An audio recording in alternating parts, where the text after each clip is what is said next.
Greetings, everyone, and welcome to episode 74 of Teaching Tales, the podcast totally devoted to sharing stories from the world of education.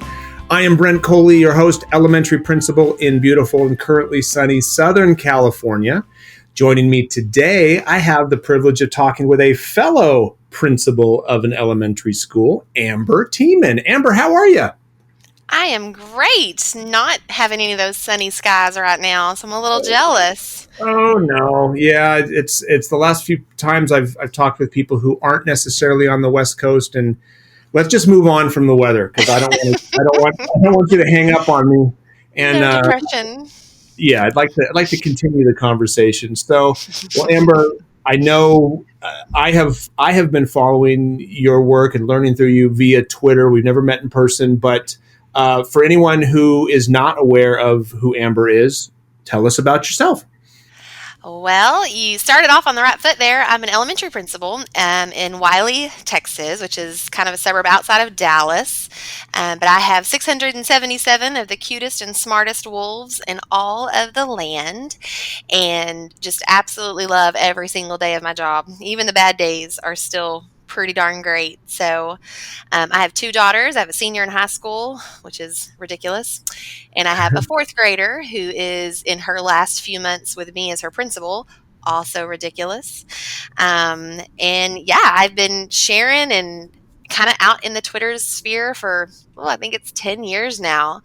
But I had the opportunity to kind of get in on blogging when I was a classroom teacher, and then have used that as my platform through all of the steps along my leadership journey. And so that Technically Yours Teamann has kind of seen me through all of those ups and downs of where I have been and where I've ultimately landed. And so I feel like I just kind of talk all the time, but I don't know.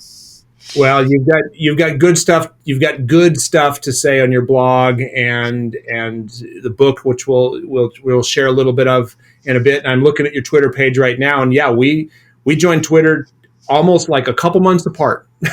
How fun. Early 2009. So yeah, and it's been, I don't know, most people that I talk to agree it's been one of the best professional decisions that I have ever made as far as professional development. Oh my gosh, every single incredible, amazing opportunity that I've had has literally come from the connections and people that I've been able to build into my life that went from being people that were strangers on the internet to now are the first people I call when I have something to celebrate. So I'm incredibly thankful. I was at the Boston Learning Conference way back when, and that's where I jumped on Twitter. And again, had I known then what I know now, I don't know that I'd have went with the 8 Amber 8, since that's become awfully synonymous with me, but I probably would have, never mind. But it has definitely been a game changer. Yeah, it is. I'm thinking this is episode 74 of this podcast. Maybe less than 10 are people that I did not connect with via Twitter. Oh, that's awesome. Other than that, I think in the 60s, our guests that I've had, the majority of whom I've not met in person, that I've connected with via Twitter. So yeah, so for anyone listening, if you're not on Twitter yet, you can hit pause on the podcast, go sign up now, and then come back, because it is worth your while. But that's not why we're here. That's not the theme for today. We want to talk about appreciation. I am incredibly passionate about this. In my book, Chapter 7 is called The Power of Appreciation, and you and Melinda Miller co-wrote a book called Lead with Appreciation. So first of all, just tell us a little bit, like, what's the book about? What prompted you to write that? So Melinda Miller and I, and again, that's one of those incredible connections where we met via Twitter and via Voxer, and just kind of had a fun group there that kind of pushed us together. But we found that we had very similar styles of leadership, from the way that we handled instructional leadership to systemic leadership to the way that we felt about our staff and the things that we did and the things that we thought. And so we actually started a Facebook group called Staff Appreciation and Morale, where all we did was share out the things that we did for our staffs. And now we're both quick to tell you, you that it's not as if we think this is the only way or the only Hmm. strand of leadership that matters, but it's one that's really easy to get moved to the bottom of the to-do list. And uh, we just knew that since we had that similarity in common, that there were going to be other principals who were creating incredible, amazing things. And by no means did we think that we had cornered the market on that. There's a lot of really great people that share out.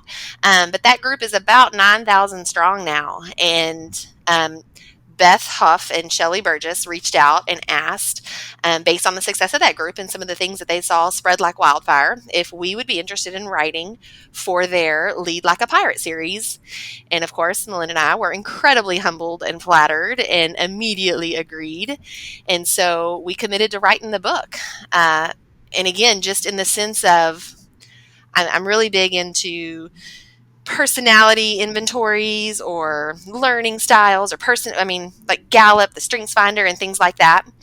And so utilizing some of those strengths and recognizing that other people have different strengths made it very easy for us to kind of develop and create a plan or a pathway for leaders who may not necessarily think like us to also be able to show appreciation for their staff in some really concrete ways, but also to think about the way that they're going about appreciation, because it's so much more than just buying a little Debbie snack cake, which is always a win in my book.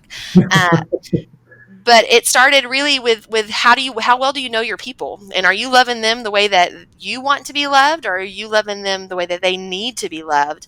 Empowered people are incredibly passionate people, and that's really what we want to see from our staff. Absolutely, yeah. As you're talking about little Debbie snack cakes, and I agree that those are good. But my friend John Ike, I mean, he said, and not everyone likes donuts. Mm-hmm. And it's a slide in a presentation I'm doing next month, because to your point exactly, that so often it's like, gosh, I love my office staff, for example. I'm going to stop by and get a dozen donuts and bring it into the office, which is great. But what about the people who don't like donuts or Yeah. are intermittent fasting or are on a diet, and that's the last thing they want to see? It's taking that inventory. How do you like to feel appreciated? And yeah, I saw the quote, and I'm sure you've heard it or read it. People don't quit jobs, they quit people. Mm-hmm. And I Mm-hmm. love that. And they'll always do people will always do more when they feel that they're appreciated or valued. And Right. I think that's why you guys wrote the book, and I'm such a believer in that.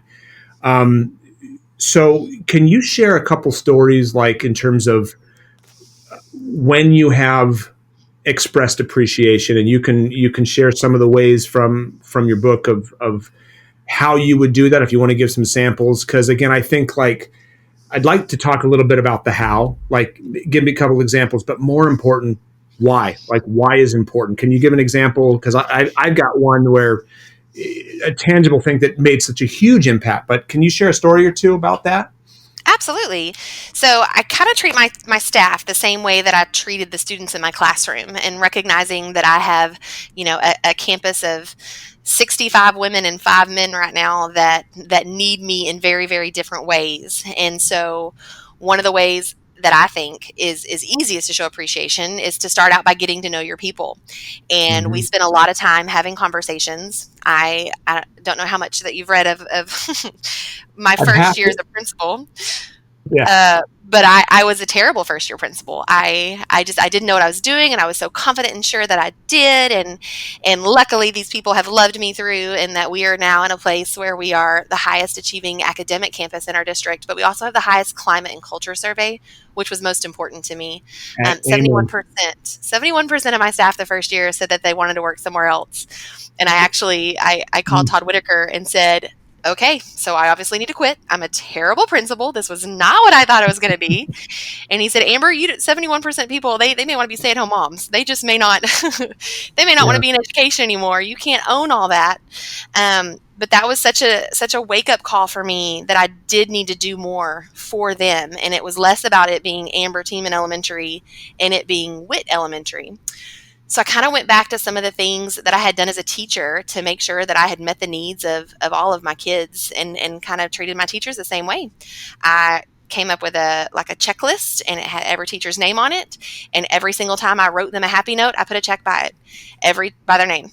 Every time I did a overall group staff thing, I would write it at the top of that list so that I was tangibly able to track and keep Yes. track of the things that I was doing. And I saw, which is partly what led to the layout of the book, that it was very cyclical.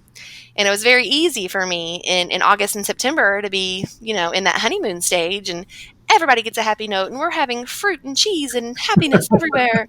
And then October came and I didn't want to talk to anyone and it was terrible. Um, so being able I'm to laughing because it's so true. right? I think teachers are tired of kids. You're tired of teachers. It's not, yeah, exactly. Everybody's feeling that way. And it's with all the love in my heart, absolutely. But even my husband just stays away for those 30 days because we all know better.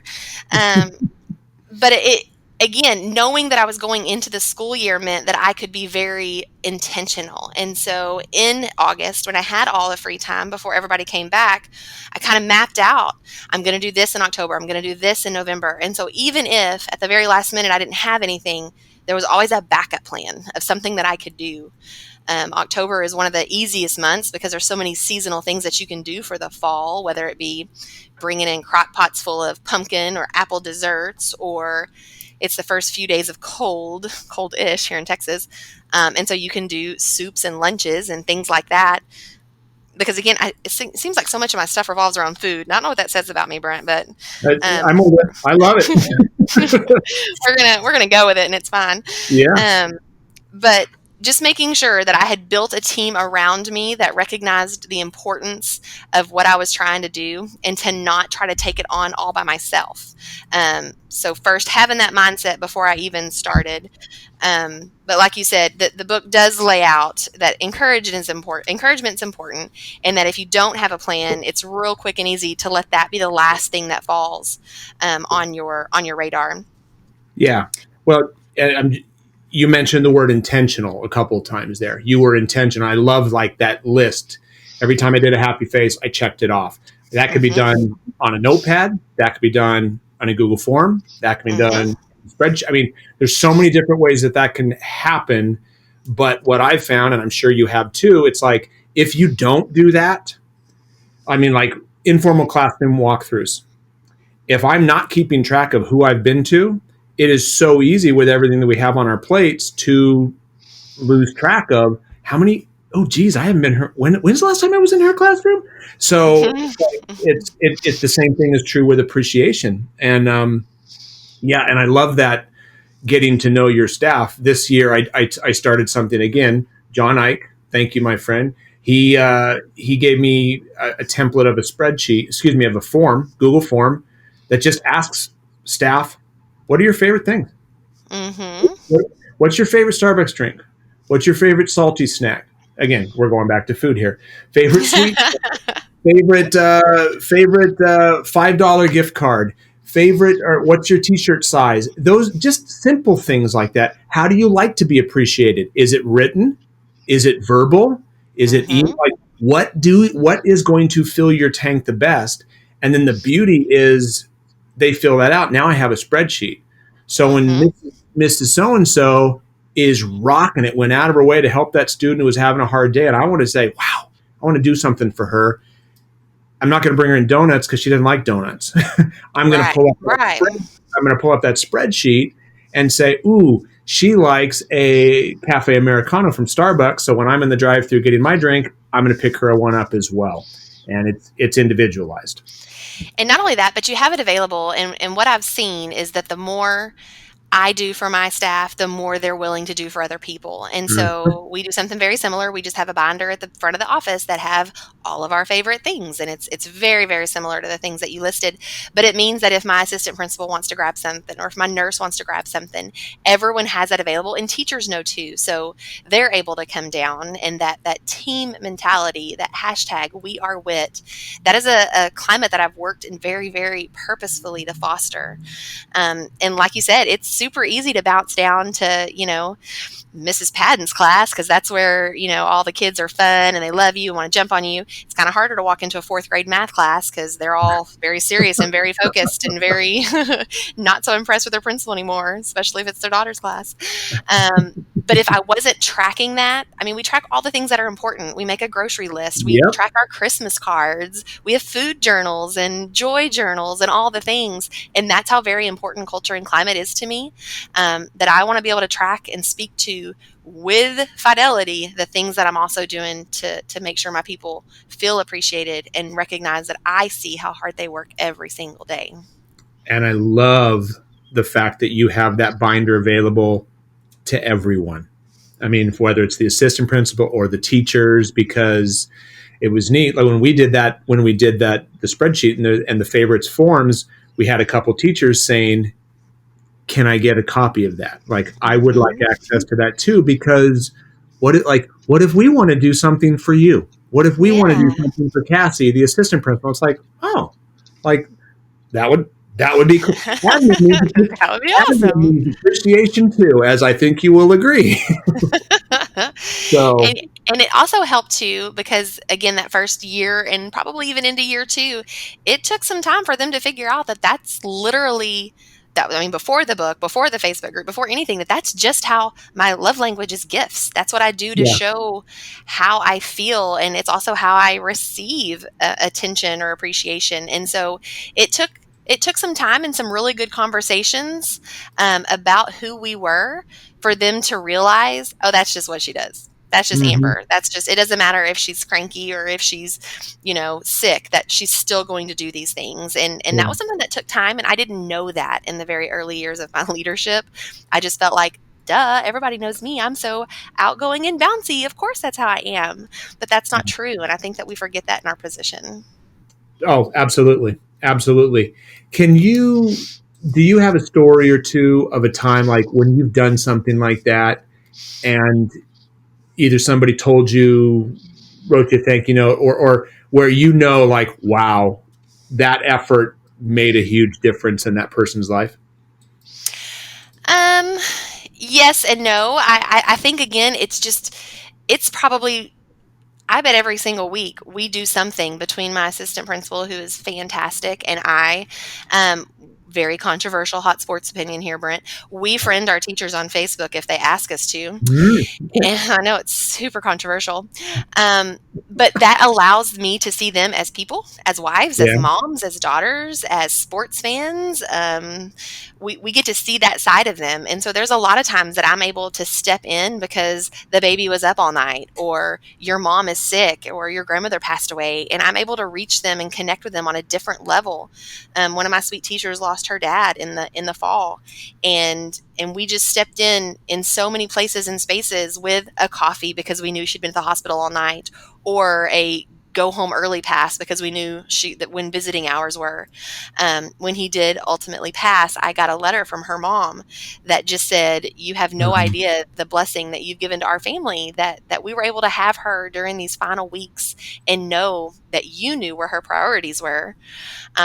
So I just can't speak to the value of knowing where your people are and who they genuinely are enough. And I just think that out trumps any snack cake or t-shirt or anything. Is if you genuinely know them, you can meet them where they are. And like you said, know exactly how they need to be met. Yeah. Well, we preach it all the time with our staff. What do we want them to build with our students?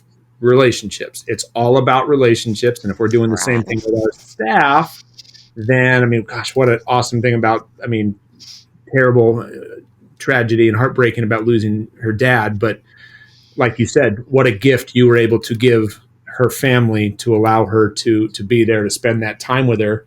And it's not about, sometimes it's like, I think people will be like, well, I don't have a lot. Like, I remember early in my admin journey, we were at a time where it's like, we didn't have a lot of spare money.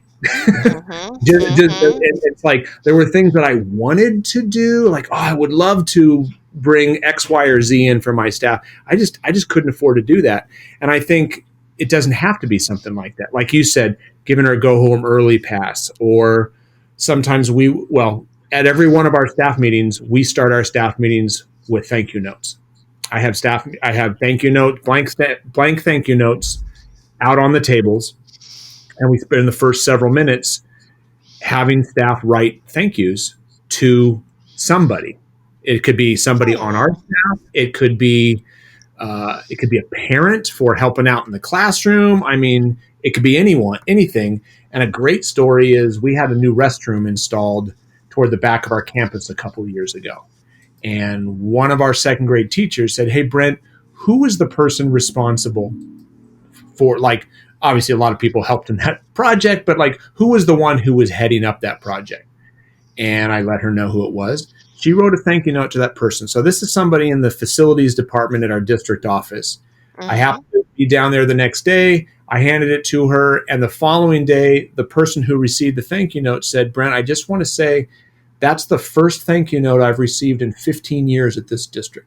Aw, I love I that. mean, because she's doing important work, but she was Mm-hmm. responsible for putting in a restroom at the back of an elementary school, which is doggone important. But at the same Mm-hmm. time, how easily overlooked could that be? Very easy. But my second grade teacher, kudos to her for recognizing that, writing a thank you note, and how many weeks did that buoy that person? I mean, it doesn't, and that didn't cost any money. That was Mm-hmm. just a Mm-hmm. simple thank you note. It's the acknowledgement, and I mean, it goes back to every job being important and every person on your team having value, and when you know those strengths and you are able to recognize and celebrate those strengths, it just reminds everyone that they're a part of that team. That's a fantastic idea. I love that. It's a, yeah. My executive director, she started doing that at our principal meetings. So this year, I went to Amazon and bought like one of those in bulk, just thank you note, and we start every one. And the cool thing is, you walk into classrooms and by their teacher desk on their little bulletin boards, you know what we see pinned up there? Thank you. Aw, thank you They're thank notes. you notes. You know what I've got pinned behind my desk?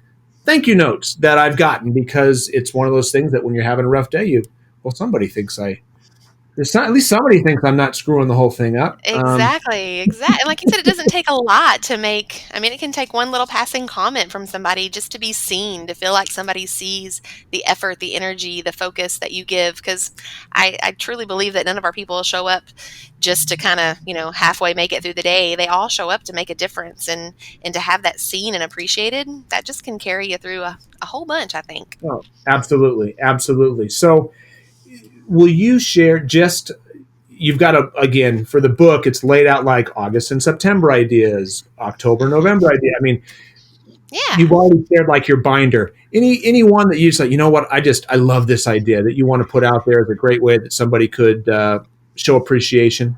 Absolutely, and one is going to be free, and one is going to cost money depending on how you want to go about it. But my staff loves workout days. It has now usurped gym days for our campus, because I don't care what you wear. Show up and do your job and be amazing. Like, that's my expectation. So for our fabulous February, which is a pretty big piece of the book, February being one of those months where statistically, even Gallup and Sean Aker and the Happiness Advantage speaks to this cyclical dip that we all experience in February. It's kind of winter, it's cold, the days are dark. And so we try to pay special attention to our staffs in February. Melinda and I think, have been doing Fabulous Fridays in February. I think we looked, and it's been about 11 years that I've been doing them, which is fantastic. It's lots of ideas there. But I gave them workout Wednesdays every single Wednesday. They can't look as if they're going to Walmart. They have to look as if they are still showing up to be professional. So, like, whether that's lipstick or a mascara, whatever. Not Mr. Boatman, but it's fine. I want them to be comfortable, which is the point. And so they're wearing their sweatshirts, their WIT sweatshirts, and they're wearing, warm up pants and things like that. And they love it. It has been the most popular thing I think I've given them ever. And I've had so many people say, I am literally coming to work on Wednesdays because I get to wear my yoga pants. And it's And again, free. it's free. It's And it's totally free. free. And it means I got to wear yoga pants today too. Yeah, Um, exactly. and again, you've got to set some boundaries there if you need to. And again, It that goes back to knowing your still needs to people. be appropriate. Yeah. Uh-huh. But they have done a fantastic job. So that one is free and they love it. And the second one, we are actually doing it tomorrow. I think my assistant principal is shopping right now. We're going to do fill the fridge. So it costs me less than $100 of my discretionary teacher budget to fill our staff room refrigerator with snacks, with everything from cheese sticks to chips to Starbucks little drinks to waters to the LaCroix. We spend about $100 and we just cram everything that we can in that refrigerator. And the teachers know that tomorrow they get to come down and grab whatever they want. So we look at those favorites list, we balance the sweet, the salty, the healthy, the unhealthy. We cover all the bases and we just fill it up. If you don't have any money in your discretionary teacher budget, you could also put up a sign up genius for your parents or your families to be able to come in and bring stuff. And so that can cut the cost a little bit. I will tell you that if I were in a campus that did not have this money, I would 100% give $100 to stock my refrigerator for my staff. Uh-huh. That would be an easy thing for me to. It just brightens their day to run down there, and knowing that we have purposefully filled it with things that we know that they love, it makes me happy. It makes them happy, and it's really fun to see. That's that. And I love how you said you referenced back to your binder where you're not just, well, I think they'd like this. I like Let's this. I know beef, I'll eat that. beef jerky. Yeah, that's great. I Yeah. love beef jerky. Let's get a, I mean, and like nobody on staff. I mean, you're getting what they actually like. And I love that sign up genius. I mean, we do that in our classrooms with our teachers. Like people need Kleenex. So you're asking, I mean, like school supplies and stuff like that. Parents are always like, what do you need? What do you need? Hmm. What a great way. And then you almost bring the parents in there too. They get to feel like, wow, I'm appreciating my teachers outside of just the National Teacher Appreciation Week in May. Right. Right. So, oh, And it's not hard to sign up for a box of cookies, or you know what I mean? It's not as if yeah. you're asking them to donate a ton of stuff, but even just being able to contribute and send in a little something, I think a lot of our families would really, really like that. Oh, I'm like definitely jotting that idea down. I love that. I absolutely love that idea. And I'm about halfway through your book, so I'm like up to the current month. So, Well, very and timely. Good job. as you were talking there, I opened up and saw your Fabulous Friday page. So no, there's some good stuff in here, and I like how some of it does have a cost, but some of it doesn't. And I think more than anything, moral of the story, anyone listening, this is not about money. Right. It's not about the how. It's about the why, and being, going back to your intentional word, this is important. And if we don't do this, people will leave. I mean, it just, and that's just in schools. I think in any organization, people, if they don't feel appreciated, they will go somewhere where they do. Where they feel like they're making a difference, where they feel, Yep. and I think that all of those words are interchangeable. And again, I know it sounds like the things that I spoke to are super casual, but these are the things that are so easy to let go of when we're talking about the achievement of 677 students. And on any given day, I chased two kids down two different hallways today. There was a leak in the bathroom, a leak in the music room, a soccer ball on the roof, and then we had to talk about the format of the equipment on the playground. Like your head is spinning with all of the Mhm. things on any given day. But if we can take some of the think work out of that for you, and you can grab this book and turn to September and find one idea that's easy to use, that was really our goal for the book, is just to help simplify the process of something that we know has value, but isn't necessarily always easy to add to our plates when they're so full. Yeah. Well, you've got a ton of stuff in here. So, like you said, it's kind of like when I go to a conference, if I can pull one thing from a Mhm. session, Mhm. it's like Exactly. I'm happy. Just give me one thing from there. If you could pull one thing from each of these chapters, you're gold. So I thank you. This because again, I share your passion for this topic. Like I said, I've written a chapter on this topic. I believe in it. I think without this, that academic achievement you spoke of is not going to happen if you don't Mhm. have a culture. I mean, or it's not going to happen to the fullest potential if you don't have that underlying culture of appreciation, culture of valuing those you work with, and such. So, Awesome. Absolutely. And I love the fact that we're able to do both and that my family and that my and I say family and I mean my school family, that now 5 years in, we're in a place where we value both, and George Couros talks about that academic excellence, academic achievement should be the floor and not the ceiling. And that's really hopefully the goal of this. The book talks you through getting to know your people and why it matters so much and different ways that you can go about it, and then jumps into all the different ideas. So there's definitely a foundation there. And I know we've said several times throughout the book, both Melinda and I, because we do so strongly believe that this isn't one. This is just one of the many many things you do as a leader. It's Yeah. not. It's not just something extra and fluffy and cheesy and snack filled. It just is a really important part of making sure that your team feels seen and feels heard and feels appreciated. Yep. Yep. It's foundational. It's foundational. Well, Amber, good stuff. Thank you so much again for taking the time on an afternoon, evening your time to chat with me. I got something out of it, as I've said so many times on these episodes. If nobody else is listening, that's okay. 'Cause now. Hopefully, somebody else. There are some people listening, but if not, I got something out of this, so it's all good. Absolutely. And I have a great idea too. So I appreciate your hunting me down and making sure we made this happen. And you've just been so kind about making sure it would fit into our schedules and all the things. So I appreciate you. Oh, absolutely. Thank you so much. So for anyone who is looking to connect with you, Twitter, if they want to get a copybook, how can they find you online? So the easiest thing to do is either via Twitter, 8Amber8, that's me surrounded by Troy Aikman, or you can go to my website, which is amberteamann.com, and there is a tab to buy the book and to connect with me in all the different spaces. So that's an easy way.